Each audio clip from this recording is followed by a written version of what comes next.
السلام علیکم ورحمۃ اللہ وبرکاتہ۔ اگر آپ سچی میں مسلمان ہو تو یہاں 5 باتیں اپنی زبان پر کبھی مت لانا۔ تو دیکھیے ناظرین، پہلی بات تو ارے اس کا چہرہ کتنا بیکار ہے یہ مت کہو۔ کسی کی شکل کا مذاق اڑانا دراصل اللہ کی کاریگری کا مذاق اڑانا ہے۔ دوسری بات، ماں کی قسم باپ کی قسم، یاد رہے اللہ کے نبی نے فرمایا جس نے اللہ کے سوا کسی اور کی قسم کھائی اس نے شرک کیا، لازمین شرک کیا۔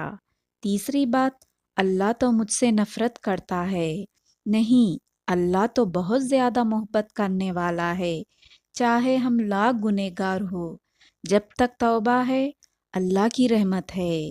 چوتھی، میں تو بیکار ہوں، میری زندگی فضول ہے، نہیں، قرآن کہتا ہے اللہ نے کائنات میں کوئی بھی چیز بے مقصد نہیں بنائی، آپ کو اشرف المخلوقات بنایا، اپنی قدر پہچانے۔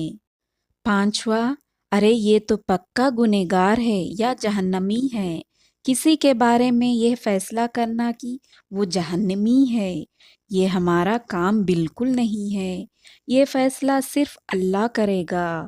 اور سچ تو یہ ہے کہ ہمیں تو خود نہیں معلوم کہ ہم خود کہاں جائیں گے۔ اللہ ہم سب کو معاف کرے۔ السلام علیکم ورحمۃ اللہ وبرکاتہ۔